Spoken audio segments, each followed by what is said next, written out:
అంత భక్తితో వచ్చి సేవిస్తున్న వాళ్ళకి ఇవాల్టికి దర్శనమై తృప్తిగా వస్తున్నారంటే వెంకటేశ్వరుడు ఉన్నారనడానికి మీకు ఇంతకన్నా నిదర్శనం ఏం కావాలి? నేనంటాను, ఆనంద నిలయంలో వెతక్కండి వెంకటేశ్వరుడి కోసం. వెంకటాచల క్షేత్రంలో ఉన్న సామాన్యుడు తృప్తితో వెళ్ళిపోతున్నటువంటి ఆనందంలో మీకు వెంకటేశ్వరుడు కనబడతాడు. అక్కడున్నాడు. అందుకే స్వామి నటించుచుండు ఈ శైలమందు అన్నారు. ఆ పర్వతం అంతటి మీద ఆయన నర్తిస్తూ ఉంటాడు.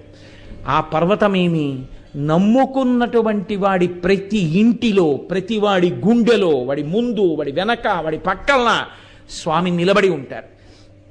ఆనాటి నుండి ఈనాటి వరకు వెంకటేశ్వరానుగ్రహము అన్న మాటకు అర్థం, ఏమీ నాకు తెలియదు స్వామి అని చెప్పినటువంటి వాడిని ఆయన అనుగ్రహిస్తాడు.